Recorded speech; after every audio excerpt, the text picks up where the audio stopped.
This is a Spooky Scotty production.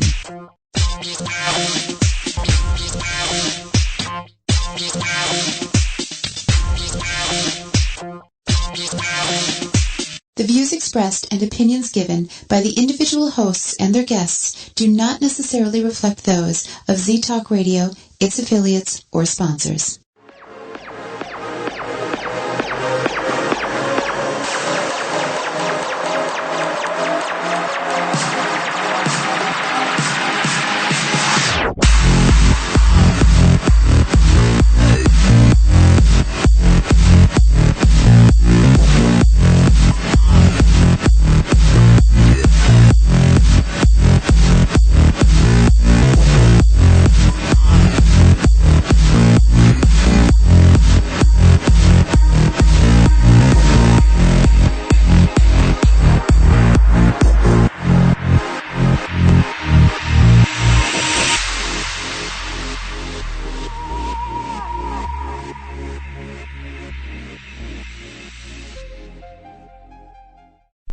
Well, good evening, everybody. You are listening to The Buzz on ztalkradio.com, your favorite Monday night show, the show that you wait the rest of the week for.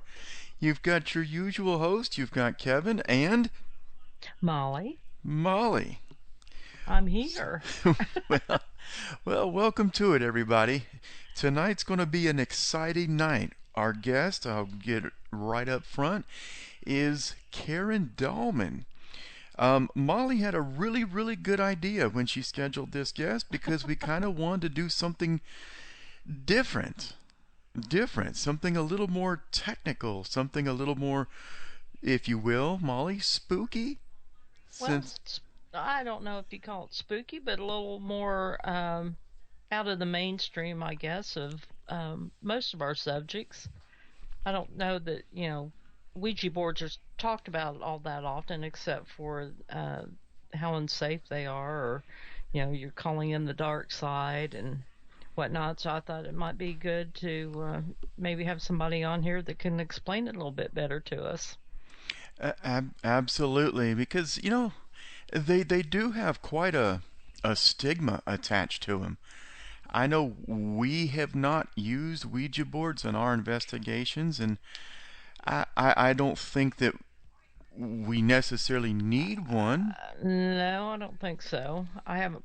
I had a Ouija board as a kid, and after I got to know a little bit more about what they could do and so on and so forth, I kind of put it away.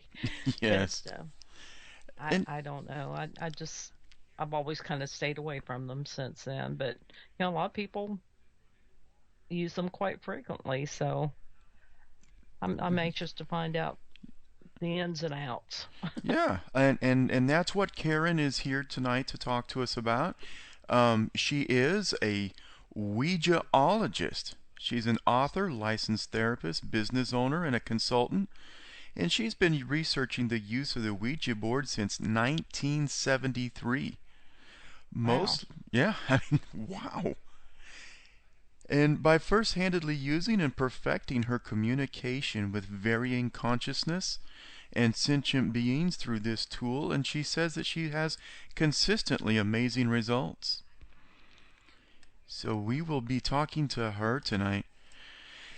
Yay. Yeah, I'm kind of excited. I know that me and Al Warren on his show, we had pretty lengthy conversation about Ouija boards, but she's been doing it since 73. That is a long time. That's a long time. She's also written 3 books about it. The Spirit of Creativity, Embodying Your Soul's Passion, The Spirits of Ouija, 4 Decades of Communication, and The Spirit of Alchemy. So that'd be interesting. Yeah, we'll get her to talk about those. And if any of our listeners would like to call in tonight and with their questions or their comments or anything that you would like to talk about along these lines, that phone number is 262-672-2488. and put it on your speed dial. And well, it already should be. It should be, and we tell them each week where it needs to be, so that way they can call in as soon as they have a question. And we will field that question as soon as we can. Because we Yeah, had or some. if you're feeling super shy, well then you can join us in the chat room and post your question there, and we'll try to get to it and ask it for you. But we prefer you to call in. Makes the show more exciting in that way. Yeah, it spares the listeners having to hear me prattle on them for 2 hours. But yeah, she's going to be calling in, and she's going to be joining us about 8:20. So get your notepads out, get your pencils ready. We're going to take some notes tonight, and hopefully she will be able to change at least my opinion of the Ouija board. Well, mine too, I hope. I don't know. I was just kind of every time I have a discussion with a group about, ghost hunting or the paranormal, Molly, somebody always brings up a freaky Ouija board story. Exactly. Have you seen Jumanji? You're right. That those things can get you in trouble. Yes. In fact, just this weekend, I had a friend of mine. I told him who our guest was going to be, and he's like, "Oh my God, I got to tell you this story," and went about telling me, how they had a Ouija board and how things went south rather quickly. I was like, "Oh, great." I But don't know. I don't think they should be games for children. Because you don't know what you're doing. well, yeah, and that was my point. And me and Al, we had a really good discussion about Hmm. this. And my point was this: when you're using an Ouija board, you're never quite sure who you're literally in touch with. Exactly. It's like placing random phone calls to random numbers. You're going to get a few that will You pick go up an answer, you go, hello, is this who I'm speaking to? and then how many's will say yes?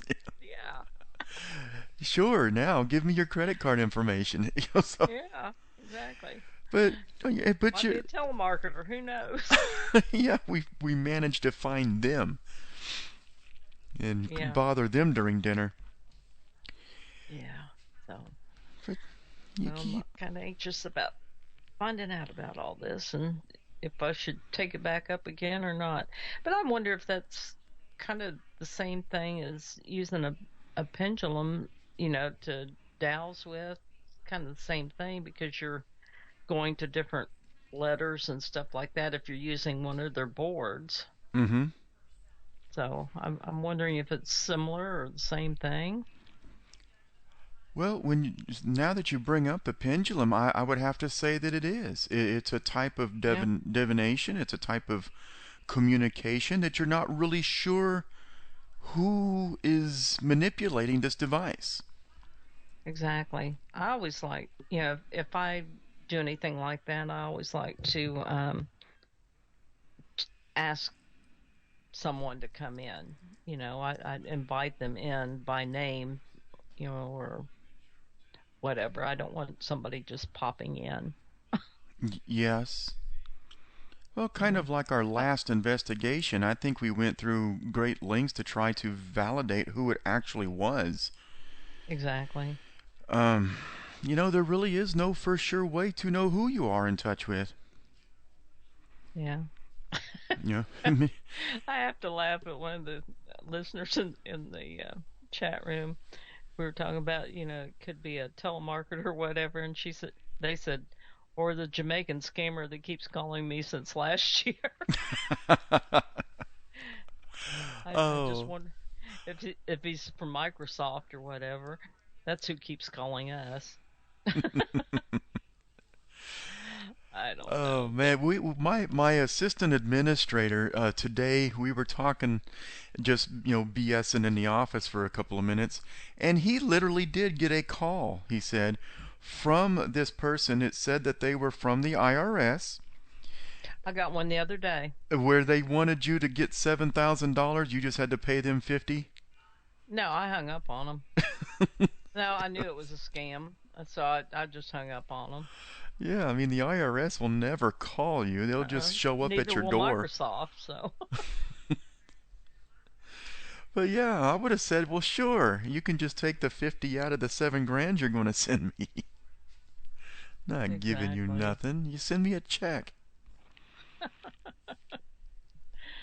I don't know. There's so many of them going around right now. I don't talk to any of them. I just, even if I see it's, you know, an, on my caller ID saying who it's from, if it's something that I recognize, and I don't want to talk to them, I just answer and hang right back up again. I don't even say anything because I don't want it on my answering machine, first of all, because I have to listen to all my messages before I can delete it. Mm-hmm. So I stop them I nip it in the bud, like Barney says. Oh, well, and that's one of the questions I'm really, really looking forward to asking Karen tonight is how does she validate who she's in touch with? Or is Right. she using the board in combination with, natural abilities? Mhm. Yeah, So, I don't know if she's a medium or not. but this is going to be fun. It's going to be a fun show. Yeah, I I'm think so. excited. My mind But is already awash with ideas and questions. I'm sure. So you've had a good week, Man, I have weekend? I did. I had a great weekend. I was at drill and playing army. We got to fire some brass down range and got to do some shoot and move drills with some students from some of the other units. And it was a blast. Got to Good. do some alert training, like active shooter. How do you move through a location if you have an Mhm. active shooter and keep your sight picture. Yeah. So I'm feeling pretty deadly today. Wow. Well, we went to a powwow Saturday down in Moulton. And my grandson and I always go down there every year, and that's one of our things we do together. That and antiquing, and then his mom and stepdad and sister came down, and little brother, so they joined us later on. So we all had a good time. I have to laugh. One of our listeners in the chat room was talking about one of these scammers that called and said he tried to even disguise himself as a woman. Oh, I believe we have Karen in the chat room with us already. Yeah. Let's see. So it looks like it's going to be a good night. I think so. It should be fun.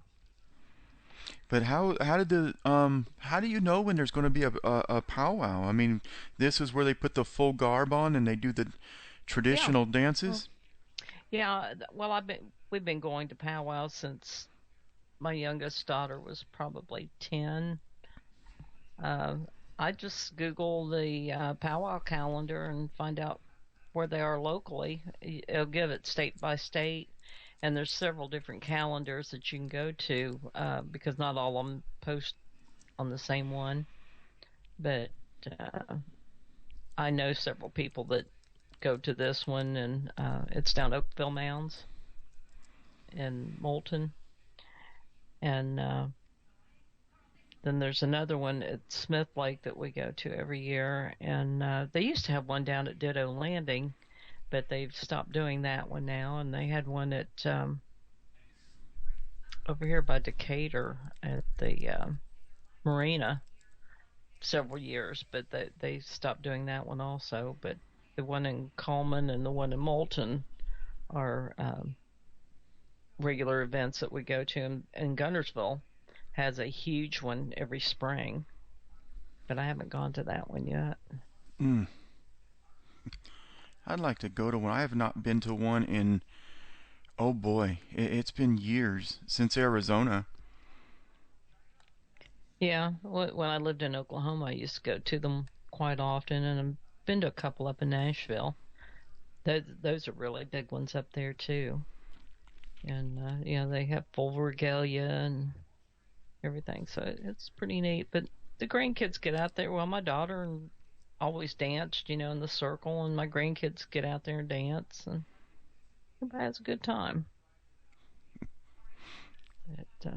I'm getting too old for that. No, you're not. Oh me, I don't know. But it's fun. And then like the weekend before that, I was at golly, I went to Oktoberfest and James Clement's Carnival that they had the softball term. Well, it was a fundraiser for the softball team.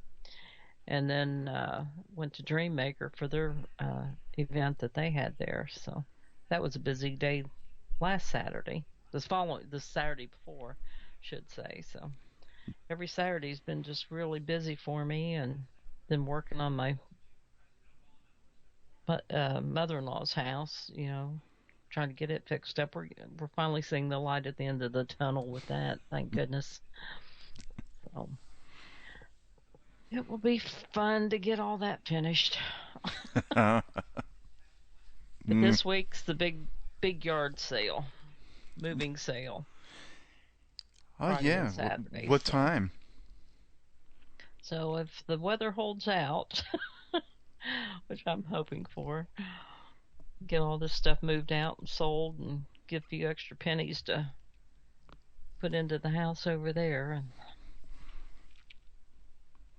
see how that goes. Well, the weather is supposed to be great. I mean, it is literally supposed to be cool and then cold this weekend. So, well, they were talking about 50% chance of rain on Saturday, and I'm hoping that's wrong. Yeah, yes, it is, because that's when the tour is. Well, yeah. So they're not gonna rain out our tours. Well. Put it off for a while, and put the rain off for a while, not the tour. Put the rain off for a while. Hey, we have a covenant with God. We have a covenant. Yeah.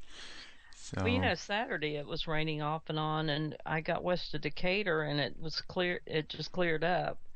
And then when we got to the powwow, it got a little overcast and whatnot. But one of the vendors had a rain stick and a thunder gourd, and she was messing with both of them. She said, I'm keeping the weather away, and it worked. It really did. And then when we were leaving, then we got back towards Decatur and more rain again. So it was funny.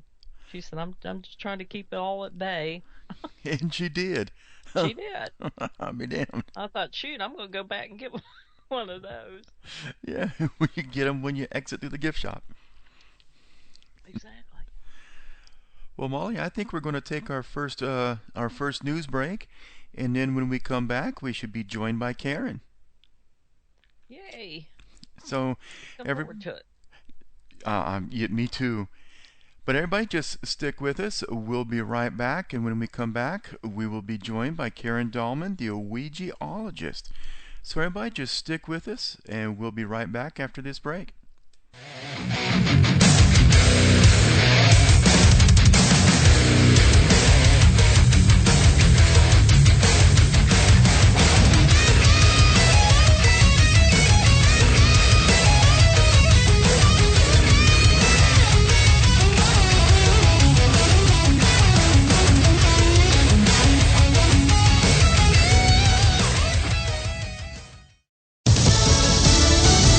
Fox News Radio, I'm Jane Metzler. Concern about China's slowing economy sending the Dow down 313, that's 1.9%. The Nasdaq off 3%, down 143. The S&P 500 off 50, and now officially in correction mode, off 11.7% from its record high close in May. Ukraine and Russia's troop buildup in Syria on their agenda. President Obama and Russian President Vladimir Putin now meeting in New York City. Their first formal sit-down in more than 2 years. New York, where the UN General Assembly is underway. Iran's leader had a message about terrorism. Fox Radio's Gernal Scott has that story live. Jane, Hassan Rouhani told the UN General Assembly through an interpreter that Iran will contribute to stopping state-sponsored terrorism, but he also took aim at the U.S. and its world coalition for misinterpreting Iran's nuclear intentions, saying he believes weapons threats from his nation were formulated on elusive and baseless allegations and created difficult conditions for our people. Rouhani says U.S.-led invasions of Iraq and Afghanistan helped enable terrorists to justify their crimes against humanity, Jane. Thanks, Gernal. House Speaker John Boehner announced Friday he's stepping down at the end of next month. Today, the current House Majority Leader announcing he'd like the job. Fox Radio's Jared Halpern live from Washington. Kevin McCarthy has been considered an early front-runner to replace House Speaker John Boehner, now the California Republican. Currently, the GOP leader in the House has made his bid official in a letter to colleagues. He notes differences that exist among Republicans, but writes the People's House works best when the leadership you elect listens to members. Boehner announced his retirement last week, a move coming amid growing frustration from House conservatives. Florida Republican Daniel Webster has also said he'll run for Speaker. Fox News Radio, fair and balanced. We first opened about 10 years ago. We were small, just a few of us, but it was exciting. I always dreamt of having my own business. It was kind of slow at first, but things started picking up. We had big plans, but in our wildest dreams, we never thought we'd have this much work. Yeah, with so many businesses caught off guard by the storm, Reed Waste Management has never been busier. What will become of your business after a disaster? Nearly 2/3 of businesses aren't prepared for an emergency, and 40% of businesses that experience a disaster never recover. Make an emergency plan now, before it's too late. For a free online tool that helps you develop an emergency plan to keep your business up and running should disaster strike, visit ready.gov/business. Brought to you by the Federal Emergency Management Agency, the American Red Cross, and the Ad Council. An Afghan official says the northern city of Kunduz has fallen back into the hands of the Taliban. It's the first major city seized by insurgents since the U.S.-led invasion back in 2001, and it is a major setback for Afghan government troops. The medical charity Doctors Without Borders says it has treated more than 100 wounded. Prosecutors in Germany are now looking into the emissions test cheating scandal at Volkswagen. The prosecutor's office said it will investigate allegations that VW cars were sold with manipulated emissions data. The focus will be on finding out who was responsible for a number of criminal complaints relating to emissions tests. The car company has already admitted to cheating on tests in the US. It has since suspended 3 top engineers. Former CEO Martin Winterkorn has denied any wrongdoing, saying he resigned last week in the interests of the company. The investigation is expected to take at least several months. Fox News Radio's Kitty Logan. Apple breaks a sales record. The maker of the new iPhone 6s and 6s Plus indeed said it sold more than 13 million new phones in the first 72 hours. And this was a healthy beat of the 12 million Wall Street analysts were expecting. Apple CEO Tim Cook said the results were, quote, phenomenal. Joe Lynn Kent with Fox Business Network. The new phones immediately offered for sale in China, and that didn't hurt. After more than 4 decades on the road, you got to know when to hold up, know when to fold up, know when to walk away. saying he regrets not spending a lot of time with his older sons, Kenny Rogers, folding up the touring tent because he wants to spend more time with his wife and 2 young sons. The 77-year-old is touring to support a new Christmas album. We'll do one last world tour next year. I'm Jane Metzler, Fox News Radio. This is why you work so hard to pay the mortgage. Because home is more than 4 walls and a roof. It's that porch swing on a summer night. It's pajamas with feet and everybody over for Sunday dinner. And that old stuffed chair in the living room you just can't get rid of. This is why you work a second job. This is why you learn to fix things yourself, so you could save on repairs. Because home is your place, your memories, your family sleeping in their own beds at night. And that is why we want to help. We are making home affordable, a free government resource that can make paying the mortgage easier. And now even more options are available. Call 888-995-HOPE today. That's 888-995-HOPE. Or visit makinghomeaffordable.gov. Good night, Mama. This is why. Brought to you by the U.S. Treasury, HUD, and the Ad Council.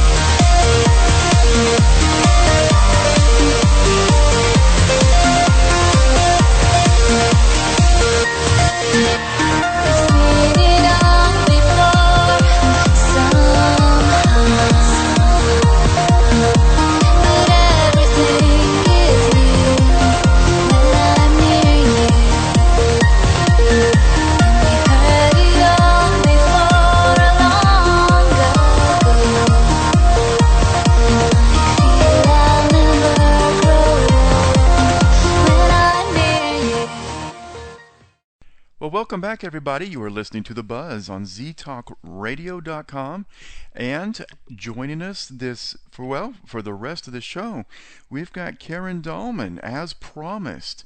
Karen, welcome to the show. Hi there. Hi, Kevin. Hi, Molly. Hi, everybody. Hi. Glad to be here. Great. Glad to have you. Boy, are we. We're all looking forward to this. Oh, goody. Yeah, it's fun to talk about Ouija. So, I'm just going to jump right in, if that's okay. Ouijaologist. This is the first that I've heard of this term. Tell us a little bit about what got you started and what exactly is it that you do? Well, I kind of fell into this whole thing, needless to say, but it became such an adventure and exciting tool to learn all about the afterlife for me in the beginning. So it started when I was a pretty young child. I was the age of 8. It was 1973. And I was just playing with some friends down the street. They pulled out this board game. They said, we're going to play this game. And I thought, well, what do you mean play this game? And they started using the Ouija board. And I really didn't know much about what that was. And they showed me that if you put your hands on the planchette, and for those listening, I think most people know what the Ouija board is, but the planchette is that piece, the movable piece that goes on top that supposedly moves around with the help of the spirits and spells out the messages. So they put their hands on the planchette and it moved around, and I thought, oh, this is stupid. They're pushing it. This is dumb. They said, no. We're gonna show you something. So they started talking to their dead sister. Now, I didn't know the girls even had a dead sister. I didn't know the elder girl that was there. She was 10. Her twin died shortly after birth, and this twin, supposedly, according to them, they were in communication with it and had been for some time. And so I said, well, let me try. And so I put my hands on there, and I knew I was not going to push it. I didn't think it would move. I thought there's no way this could move, and it started moving. So immediately, I really thought one of the other girls was pushing it. Mm-hmm. So they swore they weren't, and I just thought, okay, I'm going to have to just trust that. But you could feel it pull. There was a pulling sensation as opposed to just being on top of your finger, sitting on the planchette. It actually pulled around, and I could tell she was having a hard time, the other girl doing the board with me, keeping her fingers on the planchette as well. So it worked really well from the get-go. I was super excited. I thought this is groundbreaking news, because this means everything I've been learning in church, that there is an afterlife, and we do continue on. Spirits do exist. So I ran home and told my parents this exciting revolutionary news that we could talk to the dead, and I've been doing it. And they just thought, wink, wink, yeah, right. I said, well, I would like a Ouija board for Christmas. I'm going to ask Santa Claus for one. And so that's how it all got started. The two girls down the street, I got my board for Christmas in 1973, and been using it ever since. And the reason why is because it always has worked very, very well for me. And at even younger ages, I was able to see spirits, see different lights. I could see auras, all kinds of interesting psychic phenomena stuff kind of around me. I'm not a medium. I'm not a psychic, but I would say I'm an intuitive. But so I really, to be able to kind of start explaining some of these beings that would come to me in my room at night or communicate with me through at different times through my ages, I was able to begin to reach to them and more communicative ways through the board. And so it became a tool that just worked over the years very, very well for me. And it's taken me to some real far-reaching possibilities of communication. And we can talk about all the different beings that I've spoken to over the years, if you'd like, as well. Sure. So you use this in combination with what gifts you have? Well, when you say gifts, I guess, I didn't realize there were gifts when I was little. I thought everybody could see auras and everybody could see spirits or imaginary playmates or those kinds of things. It was when I got a little older I realized that not everybody could. I'd never considered them gifts, but I realized I really believe these are abilities that most people, almost everybody has on some level. I think what's happened for me over the years, yes, I was born with some, but what happens over the years is all the spiritual work I've done on work on myself, including using the board as well. I don't consider the Ouija board a necessarily spiritual tool. It's nothing more than a tool, but it has opened up some spiritual realms for me, and therefore my abilities of intuitiveness and empathic skills have really increased, and the communications have grown to a level of just profound level of communications. What's happened through using this tool, basically. Okay. Would you say the Ouija board is similar, like you would use that like you would a pendulum or table tipping? Would it be similar to that, or? Yeah, I heard you talk about the pendulum earlier. Yes. The poor little Ouija gets the bad rap out of all the tools out there. Because I know you do use a board. A lot of people use a board with that. Other ones don't, but we do table tipping quite often too, so I was wondering if that was similar. Yes, it is. In fact, I was exploring table tipping, back in the 80s when I was doing the board a lot as well then, and I was exploring them in tandem. I would do the table tipping along with the board and see if the messages were if they would be different, or of course they come through differently because the table taps and it's long and laborious, where the board was starting to work real quickly for me with the spelling. So I prefer that tool. But a lot of people even use a pendulum over a Ouija board.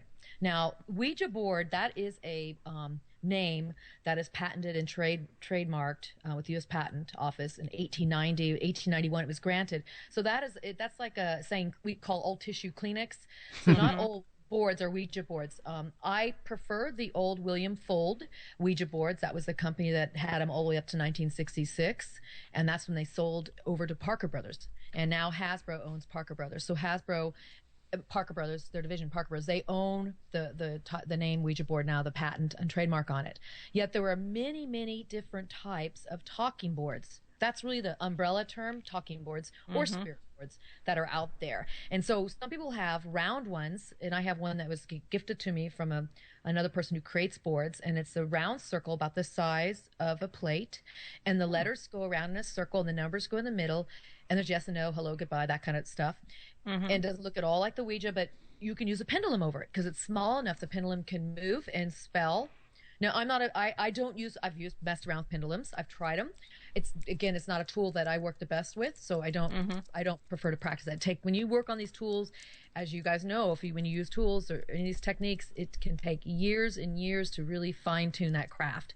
And so mine really has been the board for the most part. But yeah, people will use a pendulum instead of a planchette on the board, and many people reach out to me and tell me their stories about doing that. And any of these tools, when you're evoking or moving into other realms, there's always has the same inherent risk as well as abilities, far-reaching abilities as well to it. And me using a Ouija board is no different than somebody using a pendulum or tarot cards, or throwing the I Ching or runes. And we're actually going into traversing the spirit realm, but also inviting them into our space to communicate. And that could be through the energy field of the field you get when you read the cards. It could be through the way the runes are thrown and how they land. It could be the energy you use to pick a card for tarot. It's the same thing. So It's a lot of people struggle with the Ouija board, and I think it's a lot of the superstitions. We call them Ouija-stitions. They've heard about it because there's, people have experiences with them, but people have experiences without them too. So it's the one that gets the bad rap out of all the tools out there. Well, I was wondering why, everybody you hear people talking about, table tipping and the pendulum quite often, and no one seems to have a problem using those. But when you talk about a Ouija board, they're going, "Oh no, you need to leave that alone." Right. And why does that have such a bad reputation over the others? Well, aren't you still calling in the same thing unless you specifically give it a name? Yeah, Molly, you bring up a great point. You are calling in the same thing. You're working in the same energetic field. Mm-hmm.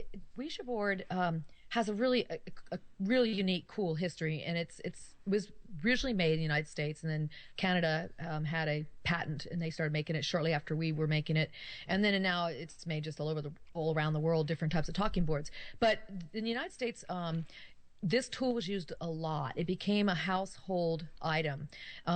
Everybody had them in their attics and closets back in the 30s and 40s and 50s. And to this day, people are still going, this is old great grandmother so-and-so or Aunt Edna's Ouija board I've got and afraid to touch it. There's such a folklore around it because it is this American pop icon. It's in our psyche, our collective psyche of America. And it was used to communicate with the dead. And quite successfully. And it was used to communicate with a lot of different things. Maybe people didn't know what they were talking to, but people love to be scared. People love to have that adrenaline rush. And you always talk about Halloween and witches. You always associate a Ouija board yes. with those things as well. Where the Ouija board was truly a tool. It was actually considered a game, a parlor game. They'd bring it out and they sit around it, and they might ask, "Who's here? Can we speak to the spirits?" They just kind of did that, and it was just fun. And then it would work sometimes it didn't.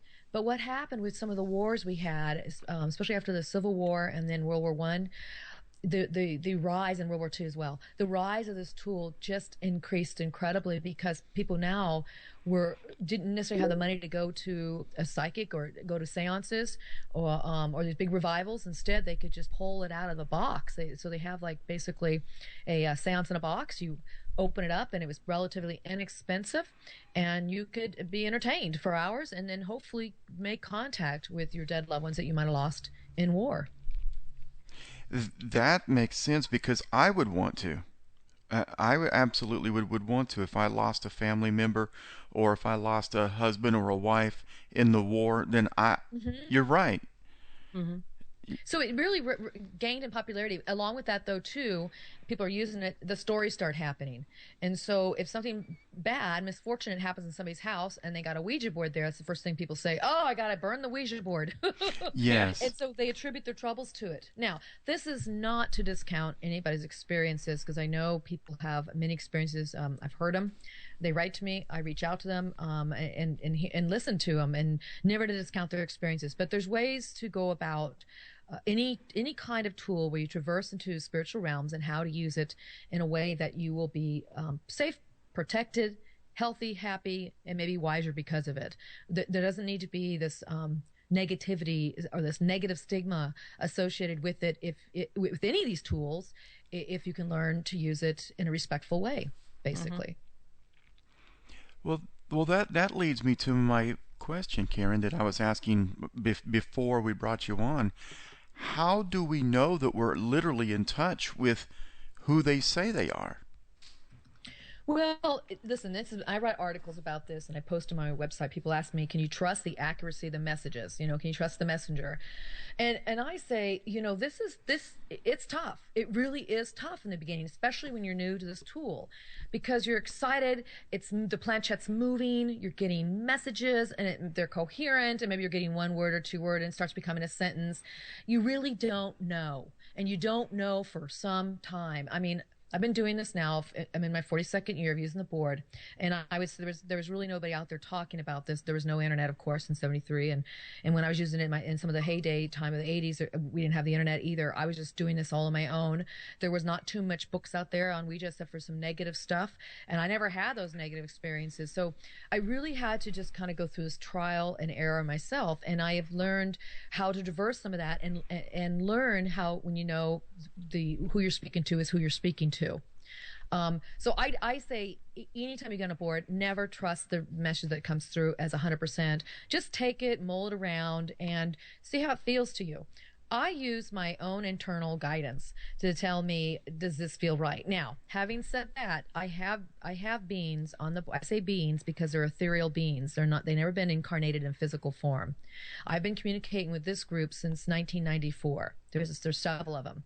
And then before that, I got in touch with my higher self using the Ouija board, and that was in '89.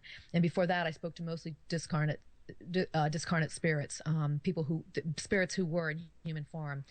And then as I progressed through it, and my levels of protection and prayer and the energy I used and the energy I was changing within myself, it shifted the types of contacts and communications I had, and shifted the types of beings that could actually communicate with me. In other words, as I raised my energy, my vibration, doing this, I should say, doing my own spiritual work, it attracted a whole another pantheon, if you will, of ethereal beings. So I kind of worked from dead people up through the angels, the guardians, to the ethereal beings, to source.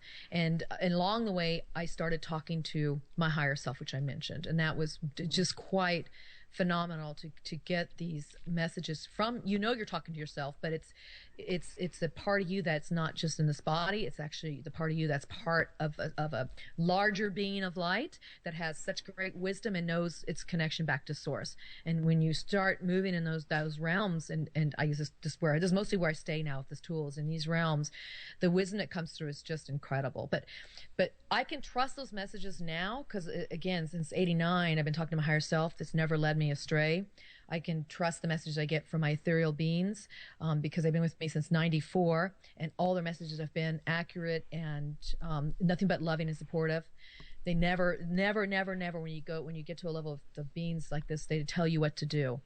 I really would be real weary and leery of talking to some of the deceased beings who, especially in haunted places that are stuck, that are earthbound, because those they can be trickster. And this is, I think, what causes a lot of the havoc and problems people have experienced with the board and some of the more negative messages for those reasons. We had someone in the chat room that asked if they should smudge their board after each session or before use. It's a great idea. You can. This is what I tell people. I say, what works for you? If you were going to sit into a meditation, or you were going to sit still and just maybe imagine communicating with the dead loved one, how would you get yourself in that space? And if that means surrounding yourself with crystals, if it means smudging your board, if it means lighting a candle, if it means taking a shower, saying a prayer beforehand, all those things will work, because truly what allows this communication to work is your own energetic makeup. What allows us to work is your energy, your vibration to your body, your vibration to your thoughts, your feelings, your vibration to your whole psychological makeup too. And if smudging the board works, I think that's fabulous. Now, when I am more into like, let's say somebody comes to me and says, I need to speak with somebody who's died, and I want to talk to this loved one, and I'm willing to do that. I will do it a little differently, because I don't know exactly who I'm going to get. So I will go into some ceremonial practices, such as smudging. I always light candles. That's just the natural thing I do. It allows me, for myself, to move into the space. But I will do the sage stick. I will do that. I will say prayers. I'll just reinforce my energy. So when I'm going into the realm and connecting with these other spirits that are deceased, that will get the best. I'll get their best energy, and they'll get my best energy, and we'll meet somewhere in the middle, and that really helps. Well, we have our first caller, Karen. Would you like to take a caller? Would love to. Great. Well, hello, caller. You're on the buzz with Karen Dahlman. Hi. How are you doing today? Doing Hello. well. Great. What's your name? Yeah. This is Carla, also known as Elle. Hi, Carla. Hi. We're talking about the Ouija board today, and I just did a session yesterday. We had that eclipse, and it was a very powerful session, and I kept getting my spirit guide or someone telling me to get in touch with my higher self. And that, I think, is going to be the next step that I'm going to do, but I just want to know, how do you get in touch with your higher self? I mean, I know how to get in touch with my spirit guides, but how do you get in touch with your higher self? Great question, Carla, and I highly recommend you do, especially you're getting that message now. And I tell people, I say, before you get on the board and just start messing around with any spirits, try to create you want to have like a network on the other side that you can start to rely on. It might be your dead grandmother that's there that wants to help you. It may be another loved one, but in this case, a foolproof, the best one always is your higher self. They have nothing but your best interests at heart. The higher self, to tap into the higher self, by the way, your higher self is always connected to you. We're not always connected to our higher selves. I call it plugging in. You pretty much have to take your socket and plug it into the outlet of the higher self. It's always around us, but we don't listen to it. And so this requires really fine-tuning your energy to be in touch with your higher self.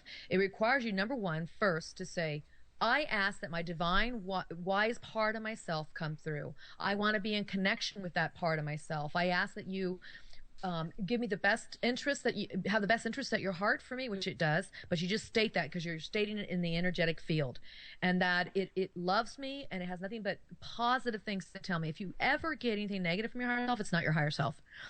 Your higher self will come through and always say beautiful, incredible, uplifting statements and comments, and just nothing but support for you to be the best you can be. And so it's a process. The process of stating those statements out loud, then making those intentions, then sitting down at your board and then saying, I want to speak to my higher self. Higher self, please come through. I am listening.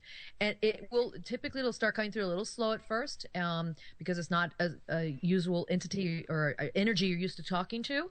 And then it'll start coming through more and more. And what I find, once you start talking and communicating with your higher self, it'll come to you more in dreams. You'll feel this presence throughout the day. You'll feel it. You'll know it in like your journaling. If you're doing any kind of journaling or any kind of connective work where you're doing contemplative work, you'll find this being start talking to you. And so those are some basic ways. There's a lot more techniques. In fact, my third book, The Spirit of Alchemy, talks a lot about being in touch with your higher self and allowing those messages to come through. You don't need a board to do this, people. I'm not necessarily telling you to go get a board, but Carla has a board, and that's how she's trying to do it. Yeah, ahead, well, Carla. I will, get that. I'll get this transcribed to you, and you can read it. But it's very amazing. It seems like that they're telling me I'm getting better with this and stuff. So they just keep telling me to meditate, and they just, they've been telling me, past couple sessions I did 1 week ago. They keep telling me get in touch with your higher self, but I'm like, I don't know how to do that. They tell me, meditate, but I guess you can use the board for that, right? Yes, and thank you for saying that, Carla. I use meditation every day, and that's part of my spiritual practice. It's outside of the board. But the more I meditate, the easier it is for your higher self to come through. So yes, get into practice of even 5 or 10 minutes a day. I do 25 to 30, but I worked up to that. Try 5 or 10 minutes of just private time. I know we can't totally clear our thoughts out of our mind, but when they go away, bring them back, and just focus on your breathing for those 5 or 10 minutes. Focus on how it feels to take the air in and how to release the air out. That allows you to relax. And then you may hear a word, you may get a feeling, you may get a sensation, and just let that happen.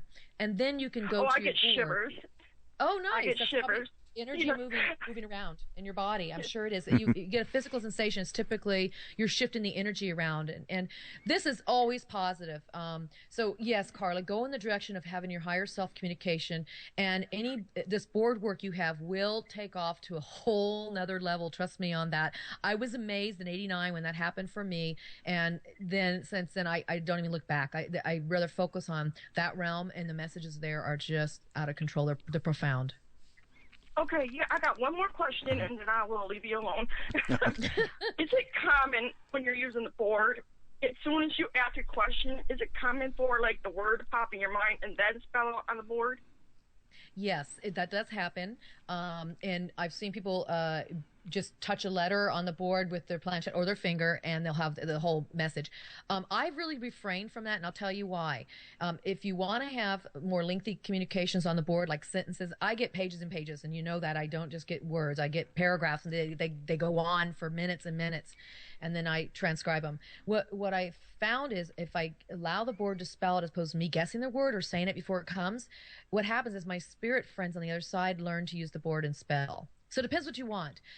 Part of doing this tool, which I mentioned in the beginning, is, and Carla, you'll find this, is that when you use this tool in a positive light like this, as you use any other kinds of tools of this nature, you start to develop these other faculties, this other sixth sense, if you will, inside yourself. And you start to develop the clairaudient, clairvoyance, clairsentient, all these clair abilities, and that is one of them. And yes, I will receive the words, and if I have a session that I have to shorten, I will say the words instead and just say them out loud, as opposed to letting them spell it, because I'm hearing them in my head too. But if you want to get the board to work better for you, do give them the space and time to spell out each word. And sometimes you think you're thinking a word, and it will go in another direction too. And so that's why I try not to do too much guessing. Yeah, that happened to me quite a few times, but it was just like the word will pop in my mind, but I'm like, okay, just don't go ahead and spell it on the board, Good for you. Yeah, that's how you fine tune this tool, and then you'll be surprised, because I think they're going to say one thing, and then it turns out they went a whole different direction with it, and I much prefer the direction they went with it. It is a different way of speaking than I would have ever spoke. So then you start getting validation in other ways of the message that way too. Yeah, basically learning how to flow and not resist. Yes. That's the thought that comes to my head, too. But anyway, thank you so much for answering these questions. I'm going to continue to listen to the show. Well, thanks, Carla. you. Thanks for calling us. We enjoyed it. Yeah, thanks. Talk to you later. Okay, bye-bye. Good night, bye-bye. Carla. Bye. Now, she brought up a good point, Karen. How can we be sure that this is a genuine message and not just simply our own subconscious? Yeah, and so, okay, you're right. You don't know. Look, I'm talking to my higher self. That kind of is like my superconscious, my sub and my superconscious talking to me, okay? This is what I think. I'm not so worried much anymore about where is this coming from, other than I know it's of a good nature and a good source for me at this point where I am. Beginners, I say, yes, be very aware where this information is coming from.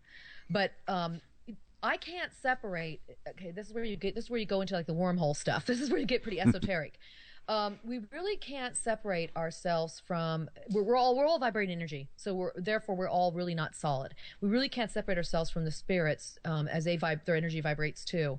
What separates us is what separates us is the frequency, the resonance of our vibration. So theirs vibrates that is very just off by a little bit, and as ours is off from theirs, that's why we can't see them all the time. And once in a while, when the vibration match, we can see them.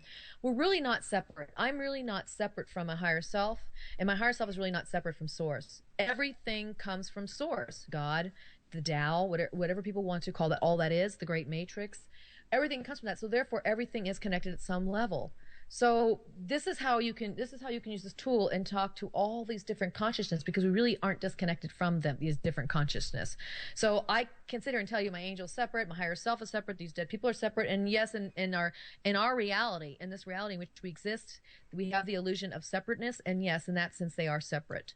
But in the other realms, when you move into these other realms, we're not separate, and everything affects each other. So I can't really separate from if this is part of me I'm talking to.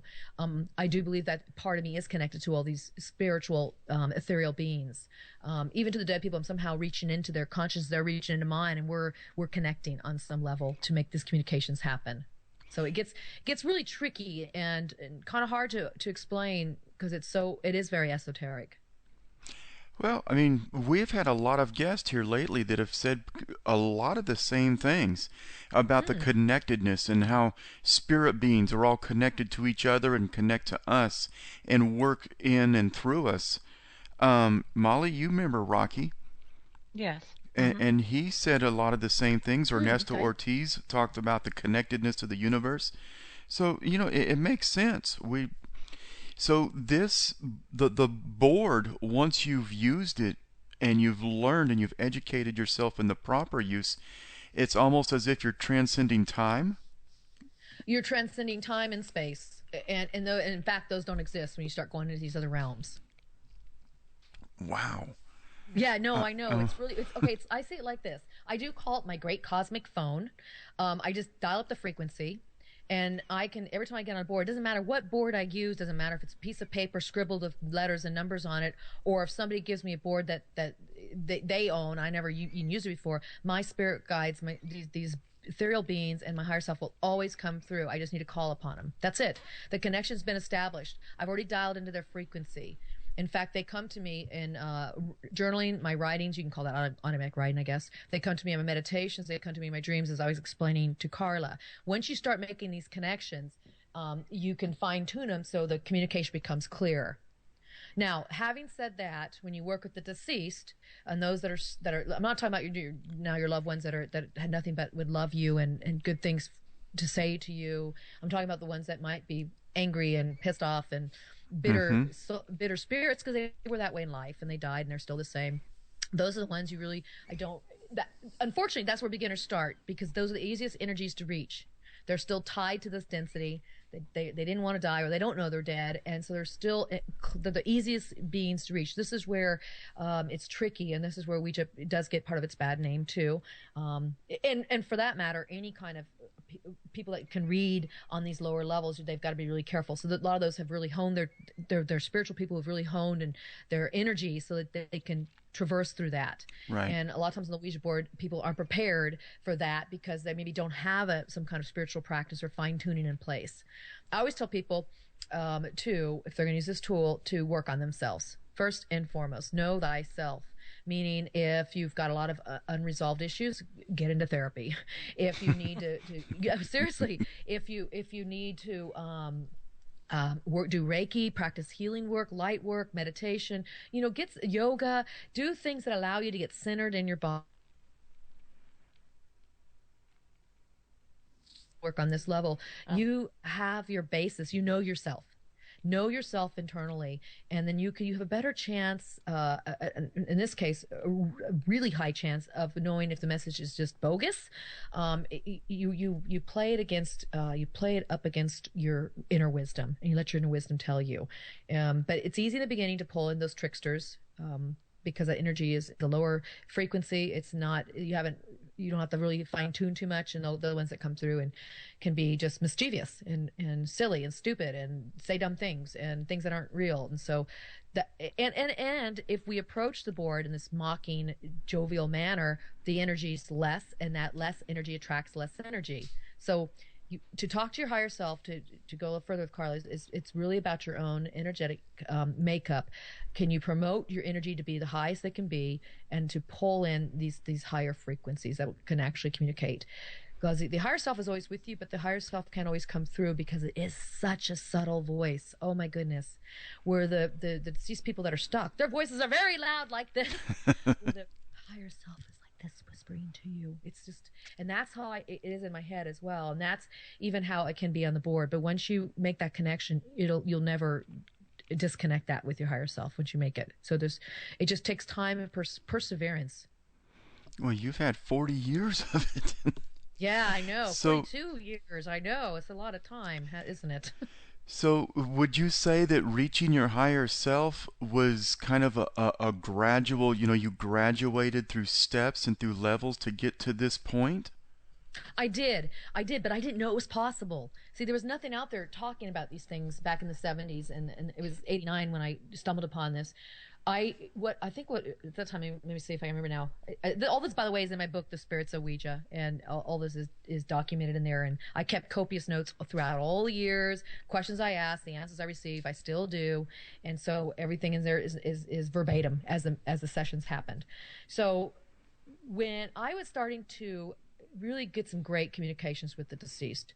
And then I thought to myself, I'm doing all this light work outside of this. I was studying to become a psychotherapist, and I did practice psychotherapy while I was talking to my higher self. But I was very interested in learning to work with light energy. I was studying a lot of light practices, how to use the light, healing light. I was doing past life regressions and learning to be a hypnotherapist myself, and began doing those with clients, past life regressions, all kinds of really cool stuff. So I already knew about how to work with your imaginal faculties, such as imagining the light within, the white light.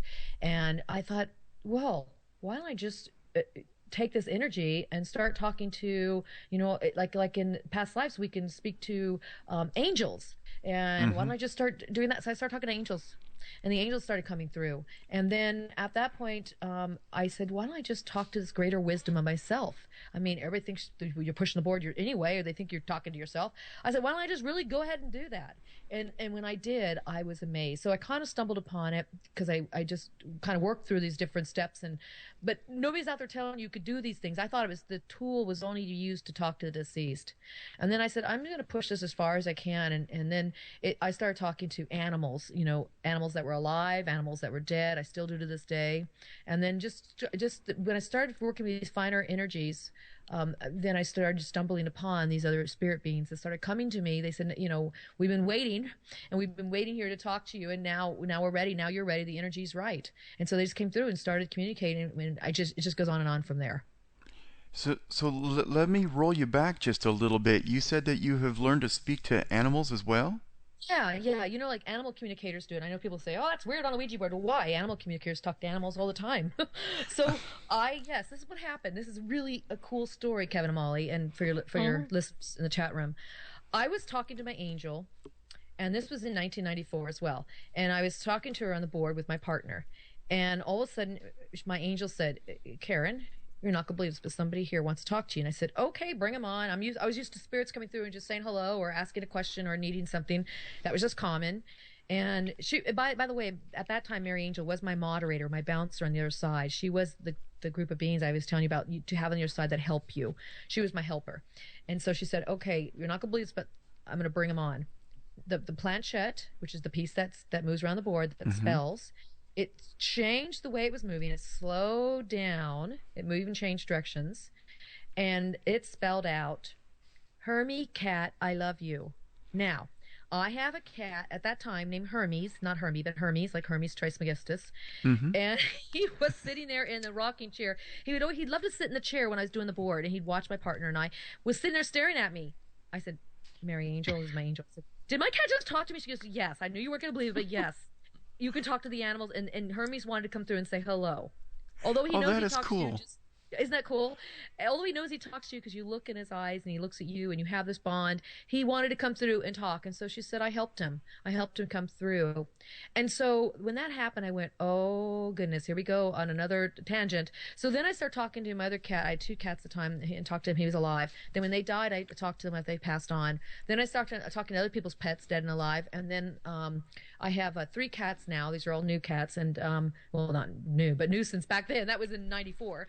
These cats all talk to me all the time. They can't wait to get on, and they usually every session somebody wants to jump in and just tell me something, or and they just jump right in and they say, and sometimes they go, I don't want to talk at all, but they'll tell me little cute things. And by the way, I do write about, give examples of this in my book, The Spirits of Ouija, 4 Decades of Communication, how to do that as well. But basically, would you like me to share how that happens, how the communication to animals? Okay, sure. I find this really, really fascinating as I was talking about the energies matching. So this is what they've explained to me. And so I have a group of beings. They're a collective group of soul beings. I call them the moon, only because they enter the Ouija board where the picture of the moon is. These ethereal beings. Yeah. So I named them. They don't have names. They're androgynous. They don't have names. They've never been in a human body. They're just beings of source. They're light beings. They're just pure light. And they communicate on more of a telepathic way, but through the board. I met them through the board, and they still work with me through the board to this day. And so what happens is that group, I usually call her a she, the moon, but it's really a group of them. They will work with the energy of the animal. Let's say it's my cat, and what they'll do is they'll go tap into the cat, reach into his energy, and find out what it is he might have to say. They'll say, "Your mother, Karen, wants to talk to you," and they'll say, oh, "We don't want to talk right now," or okay. And then what they do is they translate the energy of the cat. So the cat has feelings. It's more they communicate more through. It's instinctual, of course, but they communicate more through feelings. And when you can look at a cat or a dog, your pet, you can feel them. They feel you. They're very responsive to feelings and energies. So they speak more through the vibrations and through feelings and through images. And a lot of animal communicators talk with the animals through images. They get images and they give them images. And so what the beings do, they work with the animal. They get their images they have in their head. They ask them the question in images. They get it. They translate it now and put it into words. So what they do is they give me the best words that match basically what the cat is feeling and thinking and imaging, and they put it into words so I can understand it. So it's like a translation process, and you need your helpers to help you do that. And then the animals are just they have no problem coming through. No problem at all when we use this technique. That's cool. Yeah, it's a translator. Yeah, animal translator, animal communicator from the other side, even. That is awesome. I've never thought about that. Well, I started asking around. I've really been working in a closet, not literally, but I've been working alone with this tool. And mostly my friends and family knew about it over the years, and in college they knew I was doing it. And no, I didn't bring this into my therapy practice. That was not appropriate. It was my hobby, and I was exploring a lot of things. And it was in 2012. When I got my first book published, that I decided to come out and, right away and land on Coast to Coast. The first show I did, I mean, that's amazing. Oh, wow. And I'm talking But about, that's an honor. Well, it's definitely an honor. And I was talking about these things, and people were like, what? And they wanted more, because most people heard mostly negative or just neutral stuff. I didn't know people didn't know how to talk to their animals on the board. But since then, people have been reaching out to me now and are trying these techniques. And some people wrote to me and said, yeah, I've done that before. I talked to my animal. It came through just kind of serendipitously. I don't believe in serendipity. I really believe in synchronicity, but that's okay. It came to them. They stumbled upon it, and they were amazed too and didn't know what to make of it. So people are now exploring that, and that's a real safe thing to explore too on the board. If you can get in touch with your higher self or an angel. Everybody has guardians, angels. Everybody has these spirit guides, these beings out there that just love us unconditionally to no end, and they're waiting in the wings for us. And if we reach out and call upon, they'll come to us. I just happen to use the board really well, so I do it that way. You can do it without the board, but if you did use the board and you're interested in it, I would call upon your angels and guides to come through. Try to skip and not have to go through all the lower astral realms. And then once you have those guides in place, they can help you talk to some of the deceased people you may need to. But they will be the ones that can help you talk to the animals. It's really quite fascinating. In fact, I'll tell you this. I'll share this with you. This may sound silly and strange to you, but I'm going to share it anyway. One of my cats is writing a book through the board. With the help. Cool. That is a cool idea. Is that like the cat diary? He goes, I'm an author. And I said, you are? He goes, yeah, I'm www.jack.com. That's his name is Jack. I said, Jack, what is this? He goes, that's for my book. I'm gonna have a website. And he said, I want to write a book. And so he's been telling me his story, been writing it down, and he's asked me, he said, well, but you've got to help me. I'm gonna need your help. And I said, I know, because you can't go in the public and talk about it, can you? So it's just, I have to laugh. It almost sounds crazy, and at times I go, what is this? But this is what's happening, and this is my experience, and I'm just, I'm happy to have an opportunity to share it here with you and your listeners, because it really is quite amazing. And I just want people to know there's so many possibilities out there. And sometimes when we're just afraid of something, or we get a stigma or hear something negative about something, maybe that's really not the case. And this is not about promoting Ouija use. It's really about, if you're going to use it, using it correctly. But it is about promoting how to be in touch with these greater beings that are surrounding you with love, and you're never alone, and they're here to help you. And so I just learned to tap into them through the board. This is incredible, because personally, I'll speak for me, and me and Molly was kind of talking about this off air. I've always been very hesitant and reluctant to use an Ouija board, simply because of the negative stigma, and I'd never thought about all these possibilities that you just presented.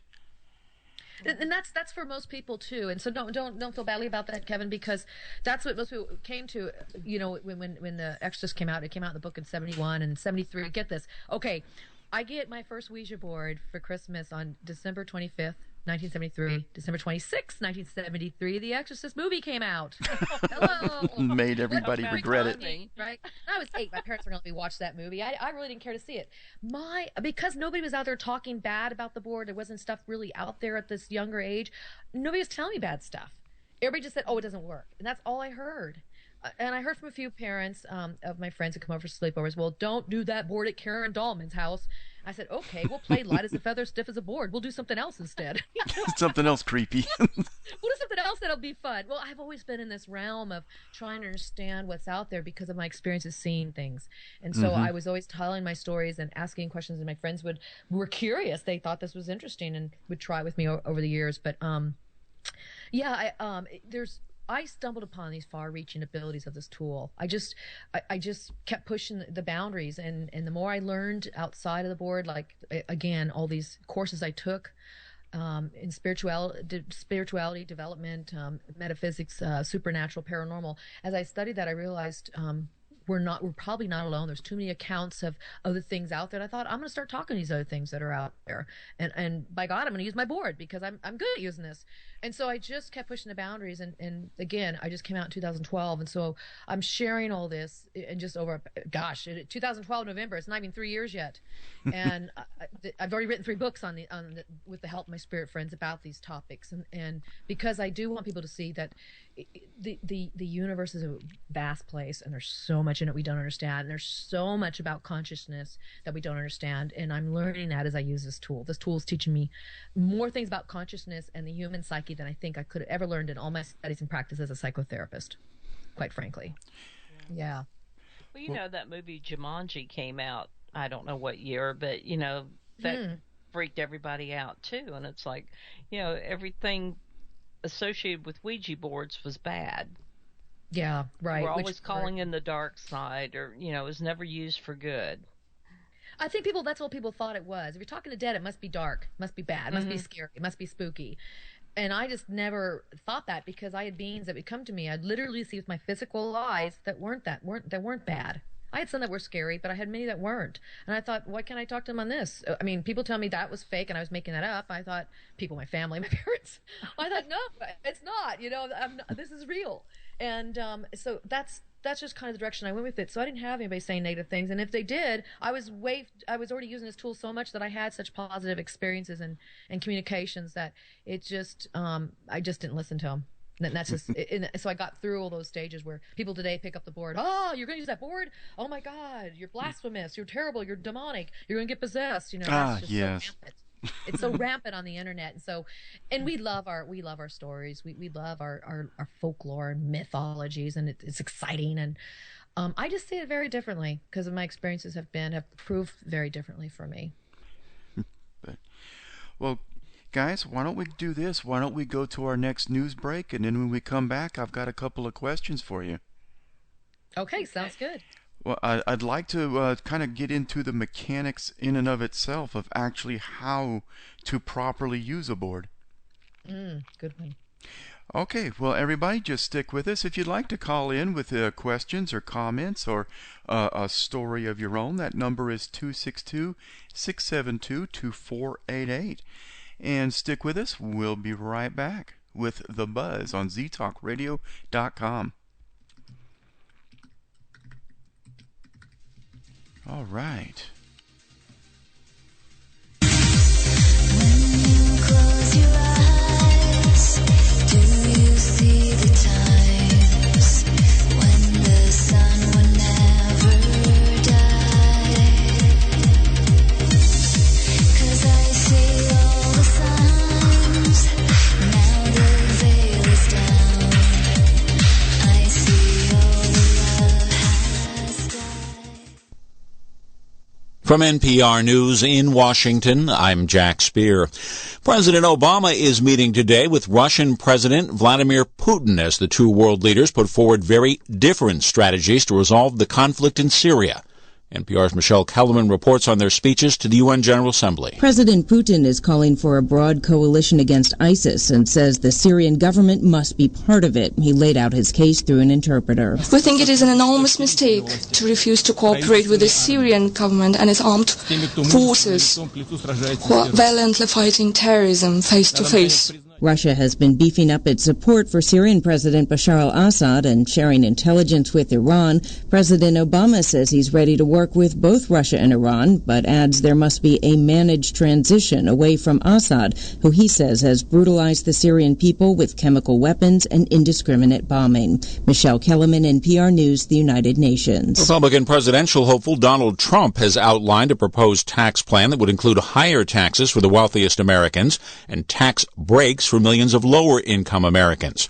Trump, in a speech today, estimated his proposal will spur the economy to grow by at least 3% a year and possibly by as much as 5 to 6%. But most economists are describing that as unrealistic.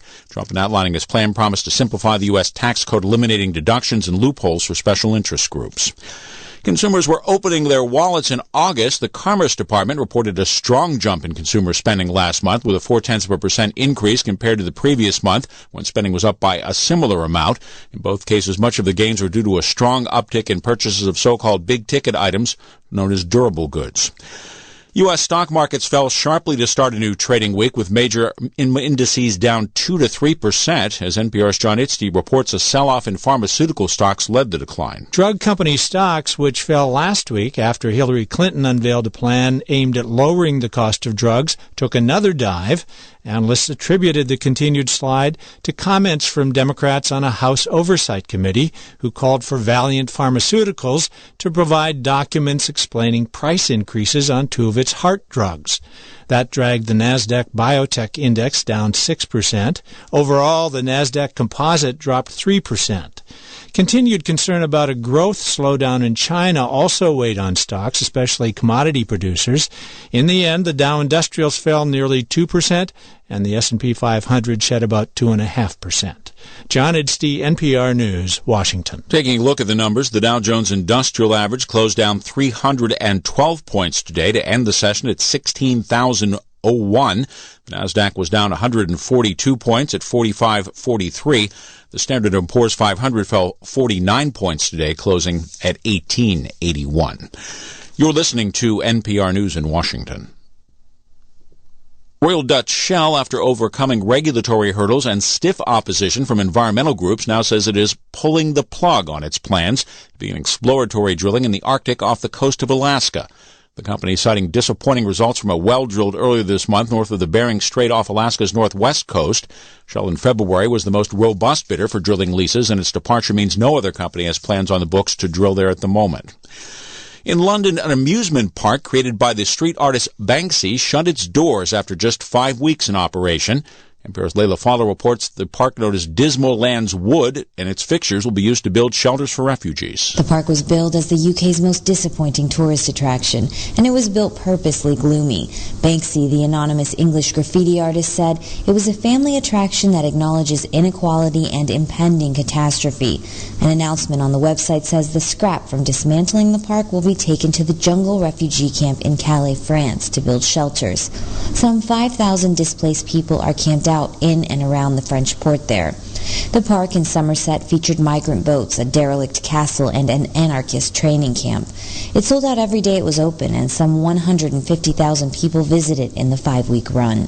Layla Faldin, NPR News, London. Upscale grocery chain Whole Foods says it's axing about 1,500 jobs at its locations, or roughly 1.6% of its existing workforce.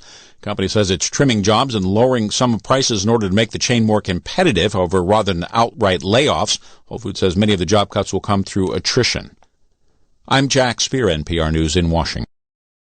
From the latest newscasts to the newest podcast, NPR One handpicks local, national, and international stories based on what you like. Download the NPR One app, a new way to experience public radio. You are listening to The Buzz on the Z-Talk Radio Network. Imagine the possibilities. Now back to the show with Kevin Thompson and Molly Spence. The best in alternative talk radio.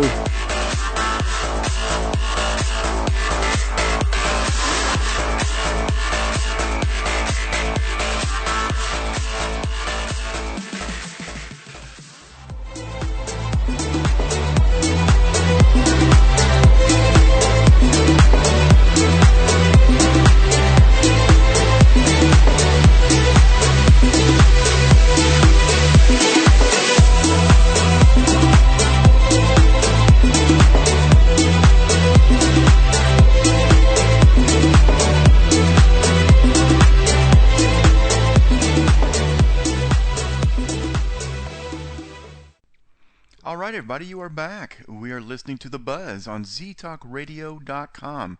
And joining us again for the remainder of the show is Karen Dahlman. And some people, I think, from what I've learned and about the last segment of the show and off air, some people, Karen, are just destined towards the use of the board. Like Molly, you were telling an interesting story. You want to share that?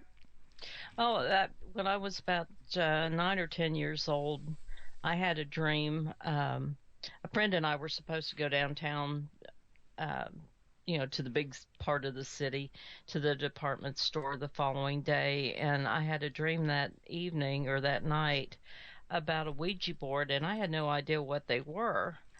But she and I went to town the next day, and I went straight to the game department and found a Ouija board and bought it. I had no idea what it was, what it meant, anything else. But that's great. Did you use it then, and it worked for you? It did, and I used it for several years. Of course, over the years it got lost in the shuffle somewhere. Then one of the moves, but I did have it probably for 15 years or more. Yeah. Oh wow. Yeah, now if you still had that board, that would be a collector's item. I'm sure a lot of us collect. Oh yeah, it would be, because you had one of the original fold boards, and those some of those go for some nice prices, and there's a lot of us out here that do collect. There's some collectors that have over thousands of boards in their collection. I think I have 15 now. Good Lord. Yeah, I just added the Swami board to it. Cost Plus was selling them, and the price was incredible. And I have one of the original ones from the 40s, and so the remake was really nice. And I do use all my boards. I have my favorite one that I received from Santa Claus in 1973, circa. But that's what I use the most. But I have homemade boards people have sent me, made for me, and I have a collection of a lot of the William Fold original boards. My oldest board is a 1902 board, and then I do have different talking boards, such as the Swami board, and there's a few others. I have the Mystic tray. There's this tray they had in the 40s, and it actually was a tray with the edges turned up, but it was a board, and there's a planchette that came with it, and they would bring out their little desserts or their toddies or whatever on this board and serve them, and then when they're done eating or drinking, they'd play the board. They use a planchette and just take their dishes off of it and then use the board. Yeah, so it became a big social thing for parties. It absolutely was, yeah. But again, back then it was still okay. The negativity didn't really happen to Ouija. Yes, along the way there were stories and people had associations of negativity with Ouija, but that really changed in '73. So a lot of these boards from the 40s and 30s and 20s were just seen as a novelty item. Somebody had them in their house. They had that along with maybe Monopoly, or it was nothing scary. And in fact, they're just neutral. There's no energy imbued in them that make them do negative, nasty things. It's ourselves that come to the board that bring up the negative, nasty things. It's our energy that tracks that, and so they're neutral. They're really beautiful pieces of artwork too. That's why a lot of us collect them. Well, I don't know if my parents even knew what a Ouija board was when I bought it and brought it home, but they never said anything about it, so I continue to use it. Oh, that's great. That's funny. Very I hadn't even thought about that for a long time. But now you're going to wish you had that, maybe, Molly. I really do. I really wish I had it. Well, it is a fascinating tool, probably because of the way I've used it, and I know that's because of the way I used it. And there's been never any fear associated with it. I have all my boards out on display in my home. There's not an issue with that at all. People don't like it; that's their problem. I don't get negative spirits. Nothing comes and attacks me, and nothing possesses me or is demonic. It's just been nothing. Those are neutral. I'm solid and secure in myself, and that's just my spiritual practice. And so the boards sit out. They're part of my decor in my house. They're beautiful pieces of artwork, and so I really appreciate the use of them as a tool, and I appreciate them as art. If someone wanted to, if they thought there was something dark attached to it or whatever, how would one go about getting rid of the board? I've heard you should not burn them or whatever. Well, you bring say, up well, should I throw it away? Should I burn it? Yeah. What is the ritual for closing the board and getting rid of it. Yeah, well, I'd say pack it up and send it to me. I'll give you my address and I'll pay for the shipping because I will take it. Now I say this tongue in cheek and I laugh about it because truly there's nothing about these boards. I know people talk about the attachments and energies.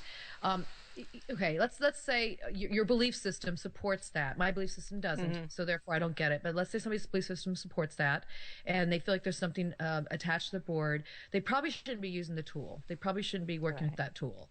I think too much in our imagination can cause a lot. It can actually literally make things happen. We are a lot more powerful than we know we are. We are creators, and so we can start drawing stuff to us. So if you do have anything negative, you feel like on your board. Okay, here, let's try this example. I get this one a lot.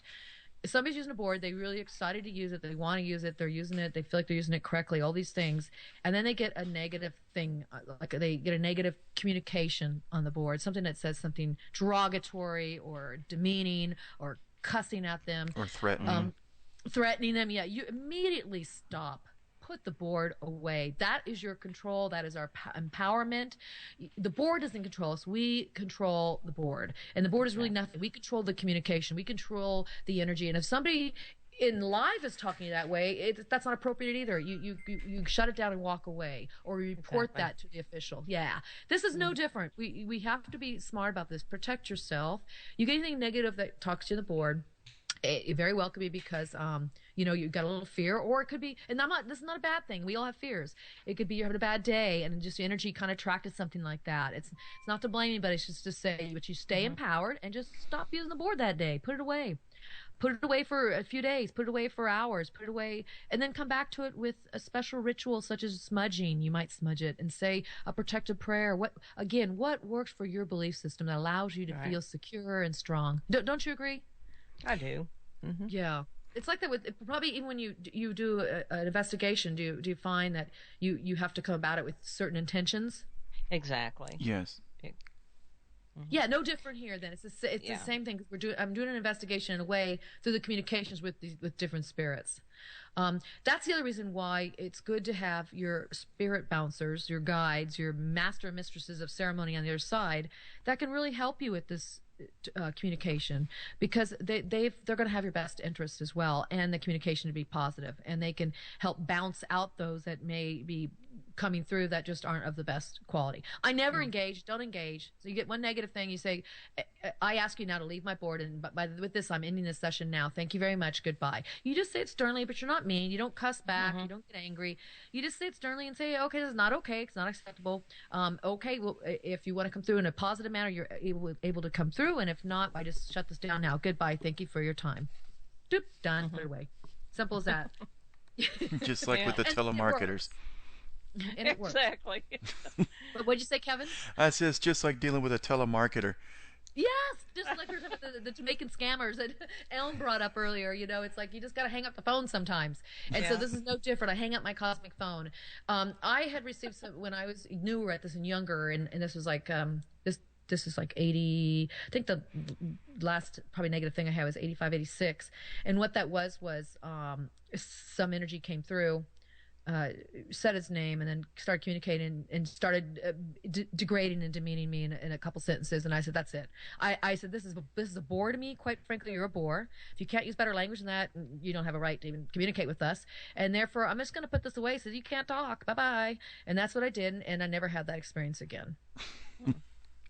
And it's been that long? That's kind of what we do on our investigations too, so it's the same thing. Yeah. Works very much the same.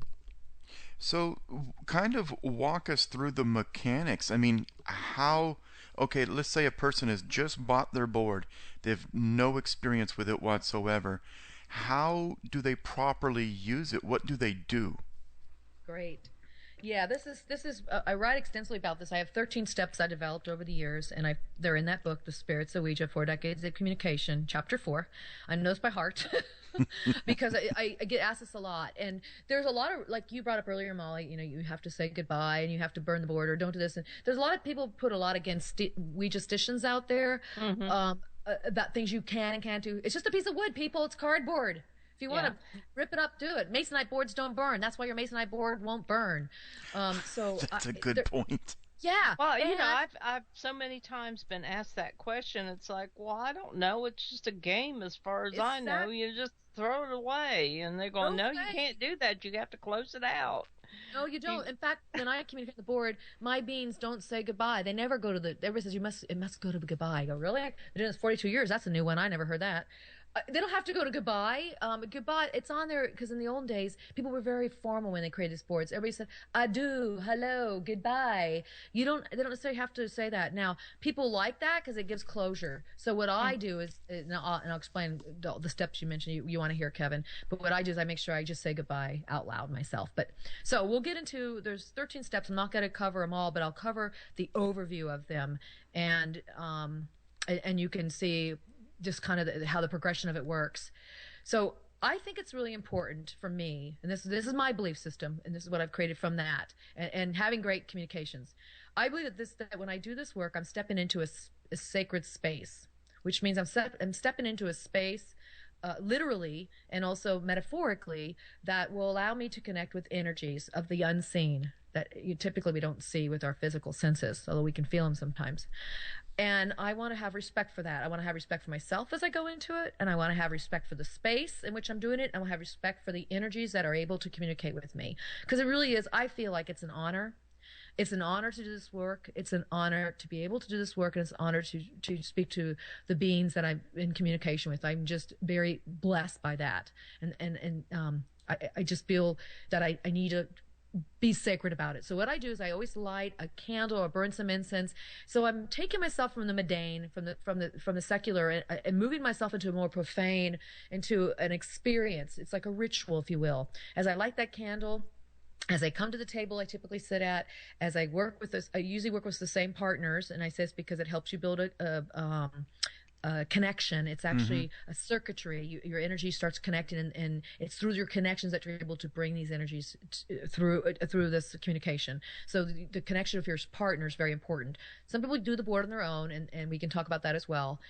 We'll get to that after this. But so that's important for me. So we sit at the same spot every time. We light the candle, and we're at a place where we know we're not hungry, we're not tired, we're not angry, we're not upset. We checked our baggage at the door. We're sitting at a place where we feel very comfortable and relaxed. Then the next thing we do, by the way, we never imbibe on substances that alter your mood, because that just changes the frequency of what you're able to connect to. I highly recommend you do not do that. Absolutely. And I'm talking about the drugs and the drinking and those things of that nature. Some people take a regular medication. Don't mix spirits with spirits. Yeah, don't mix the wrong spirits with the right spirits. And the right spirits are my spirits I talk to on the board, not the other spirits. There's a time for that, and you can do that outside of the session, but not before, not during. A lot of people do these drunken Ouija sessions when they're in college or playing around at a party, and that's when they get these problems. So let's learn from those experiences. The next thing I do is we do breathing exercises, and I have verbatim what those are in the book, and you can read about them there. And then I have a prayer that's verbatim in the book too, and I use this prayer. I've been using it forever. I think I developed this one. Actually, the spirit guides helped me develop it in the early 90s. And before that, I was using just a basic other prayer that I kind of learned over the years. So that right there sets the seriousness of my session and the communications I'm welcoming in. I'm saying this is sacred, this is special, and I say it out loud. I say all these things out loud, and my partner and I even hold hands. That creates a circuitry, and I have a whole exercise behind that. Then before I open up, I always ask about the white light coming in. This is my belief system again. I believe in the white light. I do a lot of healing light work, and I ask that it protects us, surrounds the board, the planchette, ourselves, the house, even our vehicles that we drove in, the animals, anybody who's present, and that it goes out into the world for good. And then before I start, I always say, well, we're going to welcome you in. These are my beings. I talk to the same ones come in every time. And you can call upon this, where you would say, Elm, you would say, I call upon my higher self to come forward. I welcome you, and I'm excited to be in communication with you. Looking forward to meeting you more directly. And then you would open your session, but before I actually start with my hands on the planchette, I say one more thing. This is what a lot of people don't do. I say thank you in advance. I want to say thank you in advance for coming tonight and making your attempts at communication, because we always appreciate that. It's being respectful, being loving, being kind, and that's because you're putting what you're doing is really creating an energy. and you do all the things that allow you to create this positive, uplifting energy, and you'll feel it in your body when you're sufficient and sufficed in what you said, and you're going to feel that, and that is what's going to draw those energies to you. These are the energies that, to get to these energies I'm talking to, that's where I need to be. So I do support a lot of my work with this tool through meditation. So then when I'm in the session, I ask my questions. We try to keep it where one person's asking. It's not all over the board. The questions, they're all taped on a digital recorder, as well as I write down my answers. I have one hand on the planchette, one hand on a pen and pencil and paper, and I write, as well as I record everything, because the letters come like A, D, Q, V, P, and I don't know what it's saying. I just get out of the way and let the words come, and then even when I don't know where it's going, a lot of times I don't know where it's going. I think that can't be a word. It'll go I-S-I-S-I-T, and it's like those are actually words. They start spelling words, and when I look at it, it's easy to see where the words break, and then I just read it. You read the message back, and then we talk about it. Now, what happens in my sessions, my partner and I and whoever attends, we talk, we keep our hands on the planchette often, because the spirits might have something to say during our conversation about what was just written. So they'll jump back in and talk. It's like having a communication, like at a dinner table, and everybody's there to put in their input and to talk and to share. And so they're there just as much as we are. And they always tell me, how can we be of service? We are here to learn from you as you are here to learn from us. It's like a two-way street. And so that's kind of how our sessions go. The last thing I do when I'm done complete with the transmission, with the communication, I just basically say, we want to thank you again tonight for your time here. If you can give us a final wrap-up summary, they usually give me a sentence or two of what the night was about. And I'll say thank you again, and we appreciate it, and we'll talk to you next time. And the energy, I just feel it lift. It just lifts. It doesn't go to goodbye. The planchette doesn't move. It just goes. And then I put that board away, because that's my board I use the most. I put that one away, and we walk away from the table, and then we're done. And then that's how we close it. Blow out the candle. Then you go back into your regular life. It's a ritual in a way. Well, that's easy. that is simple. Very easy. So they always make it seem like it's so ritualistic, like there's specific ways you have to open it, specific ways you have to close it. No, I don't know what people like stories. I gotta tell you, I've been doing it forever, and it works just great. And again, it's really about my energy. I'm gonna get like attracts like, and I'm gonna get what I put out, and we get that in life too. The laws of attraction. We put that energy out there for a positive day, and then more positive things happen. And sometimes things do go bad in life, but it's always our take. It's always our view and our perception about it that changes it. And so I approach this like I approach life, that this is sacred. As if I'm interacting with somebody in life and I'm getting to know them, I'm going to be really respectful of them and learn and listen and be kind. And that's what I get. That's what I get back, because I'm that way. I don't go about it like, oh, it's going to be a scary session, I can't wait. And I've been in haunted places. I've done investigation hauntings and stuff of that nature, and I still go about it the exact same way, because even if there's some kind of perturbed spirit, they have something to say and they deserve respect. If they don't give me respect, then I just shut it down at that point. It's not worth it for me. Yeah, we do that also. Kevin's a medium, so I'm and it's funny when he finally connects, but once in a while we'll have an angry spirit, and we'll have to explain to him why we're there, and we're not interfering or anything like that. We just we're there to help them. Exactly. And when I get, once in a while, spirits will come through who are wandering and they're lost, and they'll come through and they'll say, where am I? Can you help me? I see a light and I don't know what to do, or I'm just dark and that doesn't scare me. I don't get freaked out. I just work with them. I just talk to them and say, what can I do? Tell me what you know. And we have a conversation, and I've helped a lot of spirits move on, not because it's my agenda, but because it was their agenda. That's what they wanted. And so I've had them come to me to ask for that specifically. Help me. I don't know, I'm lost. Can you get me into the light? I know I'm supposed to go, but I'm afraid to, or whatever the reasons are. And I do write a lot of I share these stories in that book, Spirits of Ouija, too, because I want people to know what kind of things you can encounter. And how to work with these energies when you do encounter them. It doesn't have to be scary, but I know it sometimes the paranormal does come across scary because it's what we're not expecting. Yeah. It's kind of like a surprise, right? It's the mystery. And I think that draws us to it as well. Well, I had told someone one time, and they go, "Isn't that scary to be into that? And I said, no. I said, the more you get into it, the more fascinating it becomes because I'm no longer worried about death. I know what to kind of expect, afterwards. And, it's calming to me. Isn't that the truth? I'm telling you, work with the Ouija board too, Molly. I'm glad you said it. It is really giving me a calm sense and peace about death. In fact, I've had people contact me.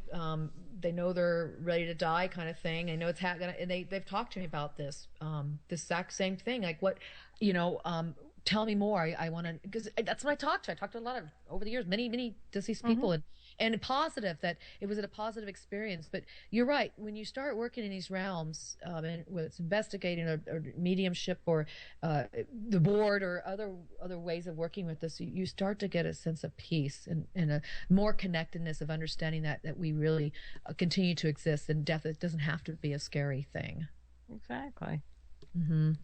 So it helps. It helps on that level for me with the whole death and dying process, because really of this work I've done with the board. And it's kind of odd. A lot of my church friends, when I didn't tell them what I did for the longest time, but then they somehow the conversation would kind of turn to that somehow. And now that they found out, they're calling me all the time for advice and, what do I think about this or whatever. And, they're all very interested in it, and none of them's shunned me away. So. Isn't that amazing? Well, there's such a resurgence now of being able to talk about this stuff, and it's all over the TV shows, and that's why I didn't come out. I have a whole other career I do, and I'm in the industry out here in the greater LA area, and I have a little name for myself out here, and then I thought I'm gonna be on national radio doing this stuff and shows, and I thought, wow, but I couldn't hold it back anymore. It was just too mind blowing that I was willing to do that at the expense of what the results could be. And I've had nothing but positive results as coming out, where I thought, they're gonna go, you're a crazy person and all these things, and that I always had worried about why I didn't talk about such stuff. Just like you get your group of friends, and then the ones that you think are going to judge you, and it turns out it's amazing, a lot of them don't. But don't you find that a lot of times when you're speaking to someone and they throw something at you, kind of like it's a signal saying it's okay, even though they don't know what you're doing, that somehow there's that connection, there's a signal like, okay, I need for you to tell me this. Yes, it's like code. We speak in code, and I remember doing that often. I still, at times, you meet somebody new, I just won't. There's no reason to say, I use a Ouija board. There's no reason. But when people say, what do you do? I usually say, I'm an author, and I write books about spirituality. And I leave it at that unless they want to know more, and then it might go into more. And at that point, I'll say what my topic is, dead people and spirit beings, and you just kind of feel it out, right? And then you find out if it's safe. But it's become a lot more safe, and so the consciousness of humanity is really shifting right now. And I think what some of your other guests are probably talking about, the interconnectivity of all of us, and this tool is really showing me this in real time. With the different beings I've spoken to and the messages, and then just taking those messages and applying them to my life, and to other people's lives too, and then I'm sharing it in a bigger way in the books of how to apply a lot of these messages to our lives to live a more joyous life.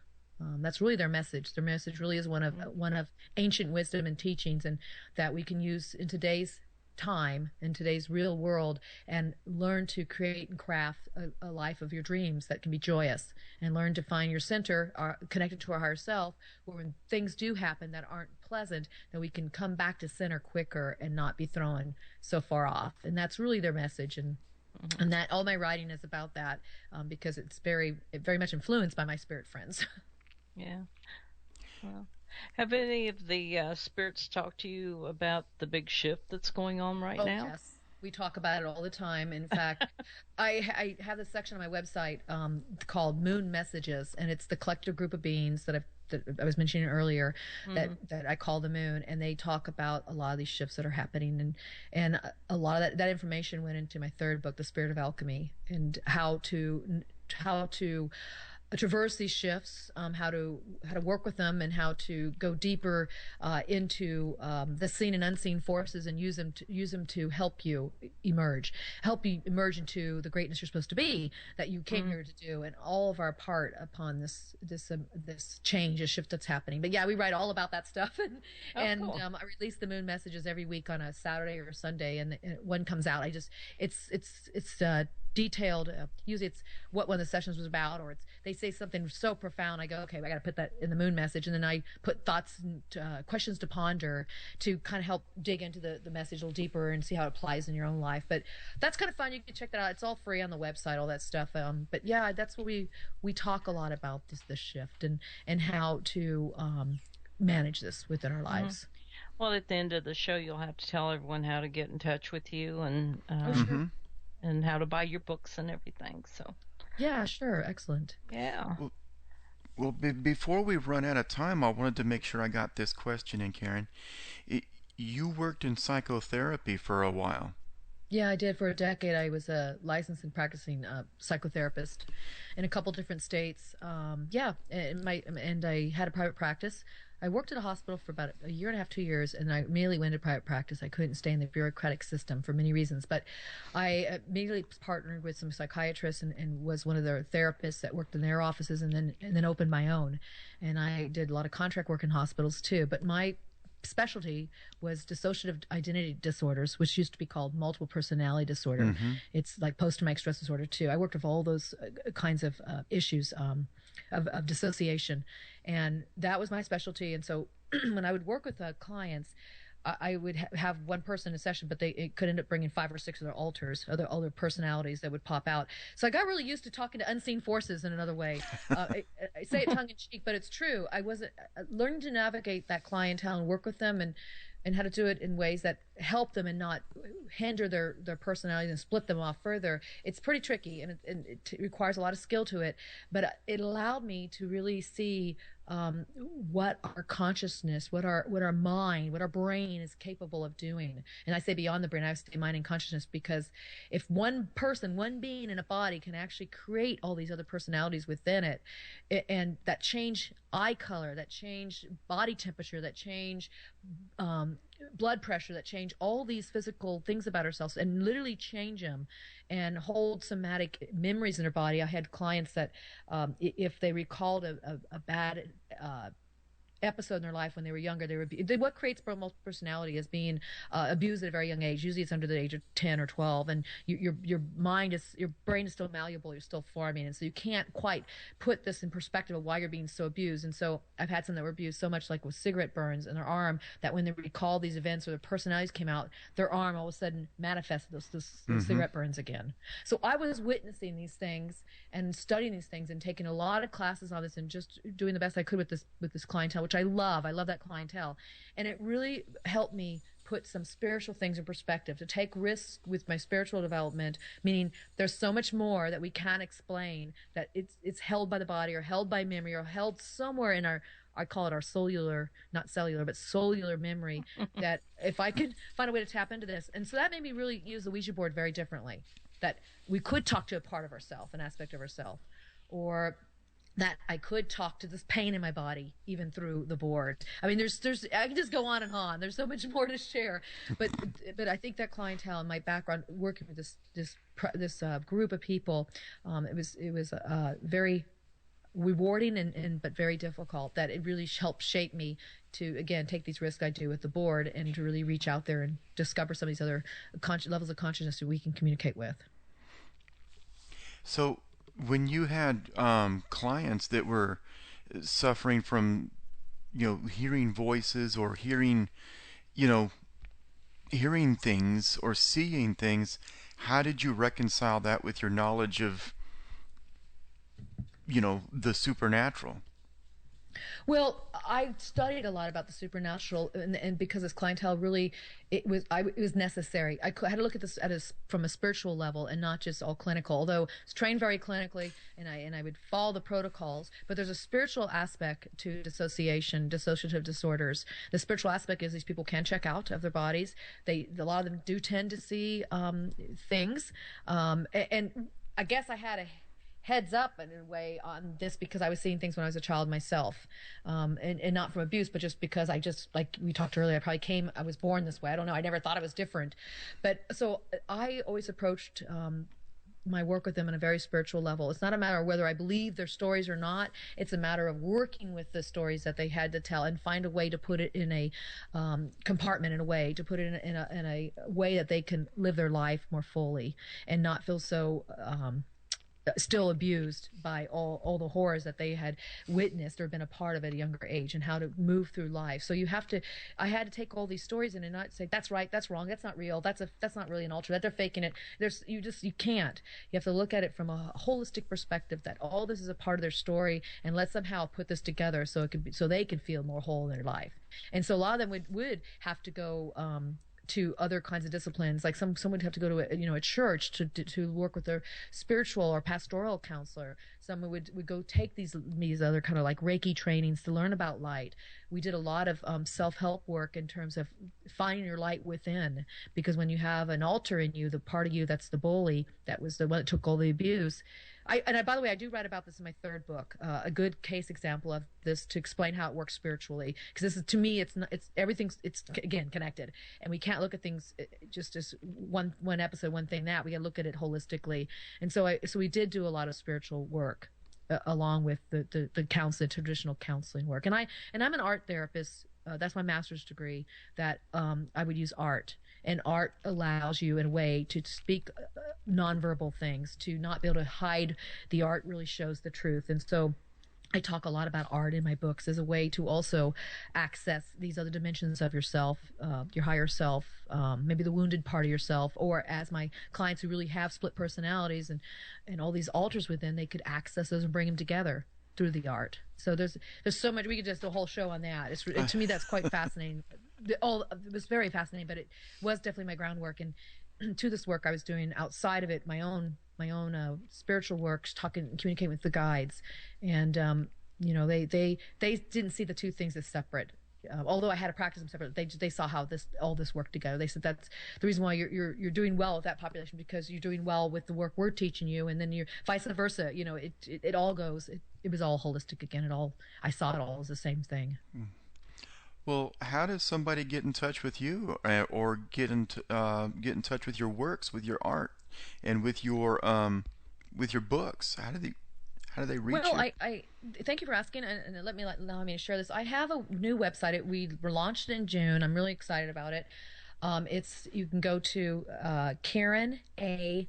Dahlman, Dahlman, my name, KarenADahlman.com, or my publishing house, which is CreativeVisionsPublications.com, and you can find information about me, my background, but also all these articles. I write a lot of articles that are for free. Go into the article section. I write about things about art of well-being. I call it the Art of Spirit series, and I have the Art of Talking Board series, so you can learn how to use a talking board better. I also have on the moon messages, which are channeled information, and then you can get the books there on my website. If you want an autographed copy of the books, you can order there directly. It's all secure. And then you can always go to Amazon.com. Amazon.com has my books in Kindle and in paperback. And I have 3 books: The Spirit of Creativity, Embodying Your Soul's Passion, which really gets into the art, really gets into I wrote that book really many years ago, and I finally got it published in 2012. But I wrote it when I was working with this clientele, and all the exercises we use to really move forward in life, feeling more whole. And my second book is The Spirits of Ouija, 4 Decades of Communication, that came out in the fall of 2013. And that one is really just about my whole odyssey, using the board and everything we talked about tonight. And my third book just came out April 2015. By the way, all these books were written with the help of my spirit friends. They're very much a part of my books. The Spirit of Alchemy, Secret Teachings of the Sacred Reunion. This book gets into the advanced Ouija. It gets into how to use the board, and then beyond the board, how to work with all these different dimensions that we're all connected to, and use it to find the greatness within and express that within the world at large. And don't forget that coming soon, your next book is by Hermes. Or by Jack. Jack. Yeah. Jack. The other cat said, I gotta tell you one more thing. It's so funny. When the cat said, come on the board, his name's Panzer, and he goes, so I hear Jack's writing a book. And I said, yeah? And he says, well, am I in it? I said, no. Did you want to be in it? He goes, no, I could write my own book if I wanted to. I said, okay, when you want to write a book, you let me know. He said, okay. He's a little jealous. you, you're going to be busy with all your... I know, they're all lining up. Well, I'm actually working on two animal communication stories right now. So that's one of them, the one that Jack's writing. I have another one I'm writing as well, which is about animal communication reincarnation. This is really a fascinating story. That's a whole other thing. But yeah, you're right. Those will be the next books coming out. Well, have you seen the cat diary on Facebook? No, I haven't. Oh, it's funny. I don't know if it's YouTube or exactly how to get I'll look it up get sometime. on that, but it's called the Cat Diary. They also have a dog diary, but Okay. it's everyday occurrences that the animals go through and their thoughts and stuff. It's quite hilarious. Oh, I love it. Well, I know I've seen some really funny animal, like people making the animals talk and voicing over their words over the cat when they're chewing. It looks like they're talking. I've seen that, and that's funny stuff. So I'll check that out. But yeah, my cats literally talk to me on the board. Yeah. See, now I'm curious to know what my cats are saying. You don't want to know. They're like little 2-year-olds. They're just so precious when they talk. They're just great. They're just direct. They're I fun. can only imagine what mine would be saying. She's something anyway. I'm going to talk about 2-year-olds. I think she's going through her 2-year-old stage right now. Gets into more mischief and looks right at you doing it. Gotta love our animals. They're blessings. Oh, They're just yeah. They're great. Well, Karen, unfortunately, we've run out of time. Oh. So we'll have to have you on again. I'd like to talk to you just about associative or dissociative disorders. Oh, that'd be fun too. There's so much to say about that. But thank you both, Kevin and Molly, and thank you everybody in the chat room. It's been a pleasure. Thank you for the questions, for the call-in, for the comments. This has been a great show. Thank you guys so much. Oh, thank you. For being on. Welcome. We've been honored by you. Thank you so much. Oh, you're very, very welcome. We'll talk to you again soon, Karen. Good night. Okay, good night, everybody. Bye-bye. Well, Molly, that was an awesome show. Yeah, now we have nothing to nothing to be afraid of on Ouija boards any longer. I guess not. between her and Al, it's not like I'm gonna run out and buy one tonight. But I guess I did not know that you could do all of that. Well, I didn't either. I only knew it as a child's board game, and until I got older, and then I heard all the bad things associated with it, and so I kind of left it alone for years. And then when I got in with the parapsychology group and everything, and metaphysical groups, we started doing the table tipping and the pendulums and stuff like that. That's why I was asking if it was the same thing, basically, because you're still calling in unknowns. Mm-hmm. So but we do put protection around us and stuff when we're doing that. So, but yeah, it's just another tool. Just like our ghost hunting stuff. We got different tools, and some of it all does the same thing, only it just looks different. And one talks. So. And one talks, one doesn't. But one yeah, beeps. Well, we're out of time, Molly. Yeah, that happens. Yeah, we've got Al Warren's House of Mystery coming up next, right behind us, in about 4 minutes. So, there it is. Yep, they're flashing the lights. But next week we have got Jeff Rich. Yeah, and he's local Huntsvillian and a very fascinating person. He's talking about, I really don't know what his subject's going to be. I'm talking ahead of myself here, because he has started some new classes, and this has been a production of the and I think it's going to be a very interesting show, though.